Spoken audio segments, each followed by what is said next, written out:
asistir. O motivo desta roda de prensa é explicar un pouco a situación actual en que está a conflictividade laboral e a súa posta en marcha por parte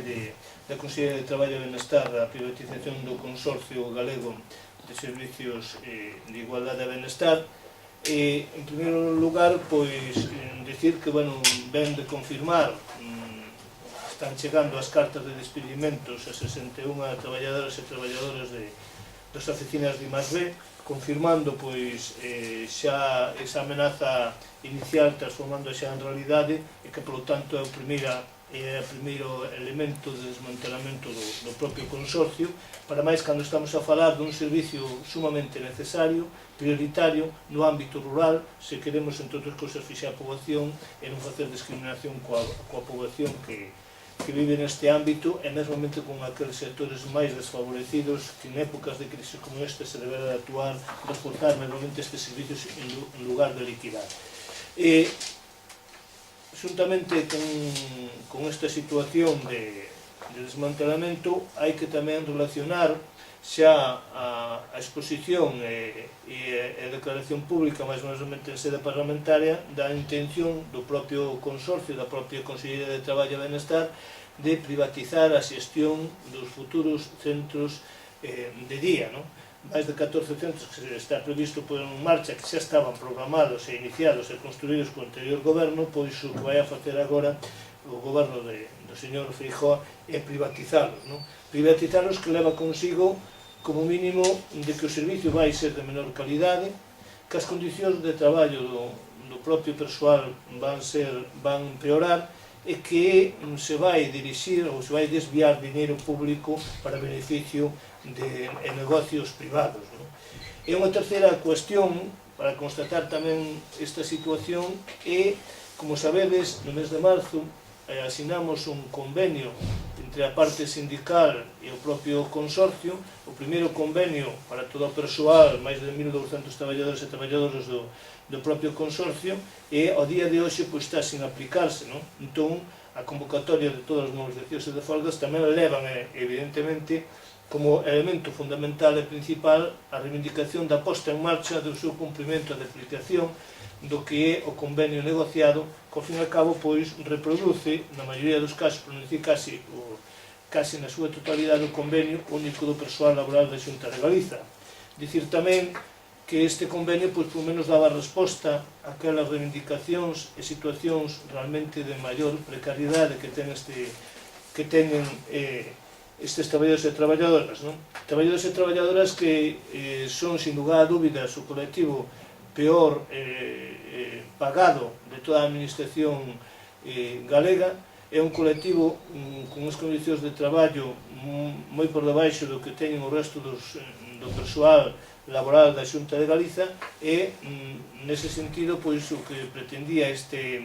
o que pretende o convenio é, de alguna maneira, regulamentar todo o que son os dereitos laborais e os dereitos sindicais e, mesmamente, pois, incrementar as retribucións, xa que estamos a falar de un personal que nin siquiera as súas retribucións medias apenas superan os 800 euros, non? Por outra parte, tamén nos atopamos ante unha nova actuación da Consellería de Traballo e Benestar a través do seu xerente, que é o inicio do proceso de anulación das oposicións que están convocadas desde hai máis dun ano. No mes de decembro foi cando se convocaron estas oposicións, que ao día de hoxe están paralizadas, sin realizadas, e que agora pois a Consellería ven a través do seu xerente a iniciar un proceso de anulación da súa realización. Por lo tanto, é obvio que nós, como CIGA, no seu día mesmamente houve 2 autos de distintos tribunais do contencioso administrativo no cal non viron ningún elemento ilegal que levara consigo a súa paralización, e foron negociadas, consensuadas na mesa de negociación, foron avaladas e ratificadas tamén polos 4 comités de empresa e, por lo tanto, o lóxico e normal era darlle unha saída a estas oposicións con a súa convocatoria cando son convocatorias que teñen, desde o noso punto de vista, todos os requisitos legais habidos e por haber, non? E mesmamente estamos a falar de que a paralización destas oposicións está afectando a transformar perto de 400 plazas que son laborais, é dicir, que son temporais, transformadas en fixas. Pero tamén estamos ante unha situación realmente que podemos decir dictatorial por parte do propio consorcio e das súas responsables. E de aí que temos como, desde un inicio que iniciamos as mobilizacións,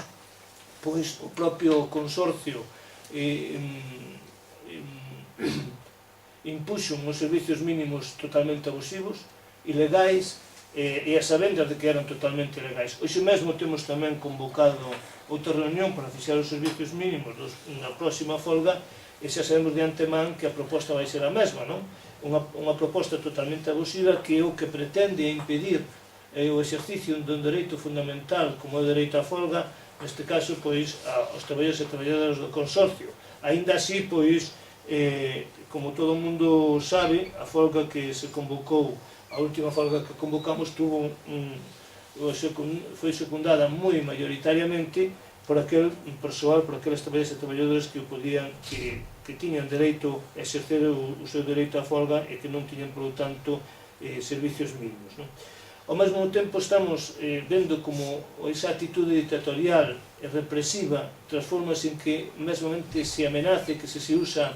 as prendas de vestir nas manifestacións vai ser un elemento de despedimento, ou mesmamente como hai tamén directrices e circulares do propio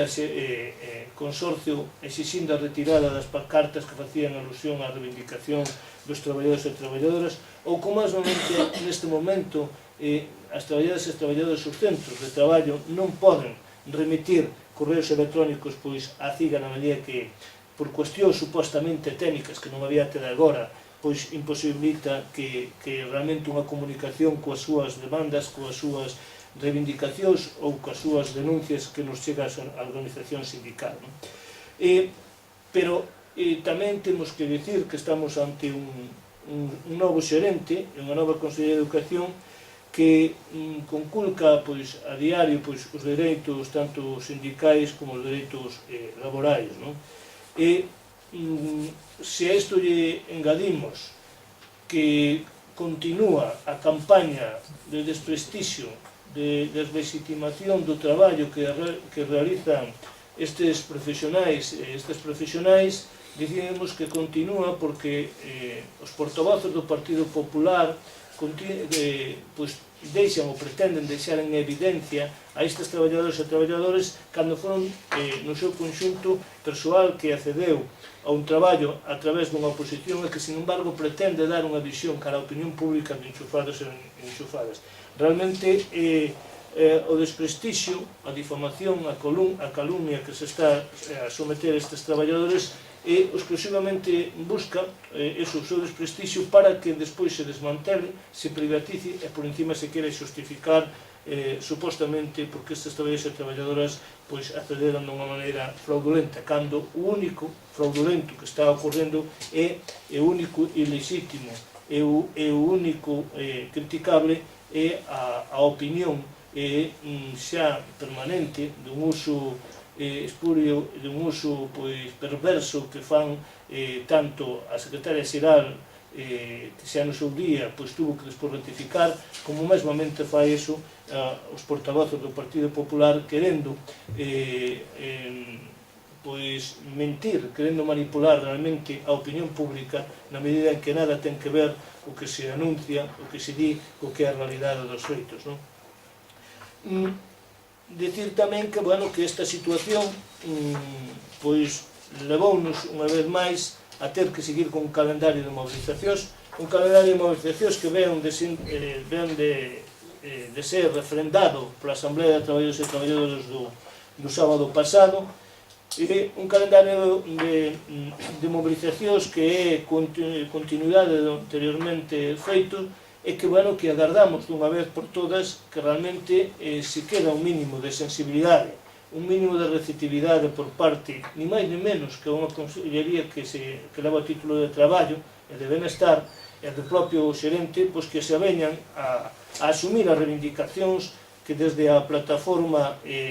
temos, desde a táboa reivindicativa, temos demandado.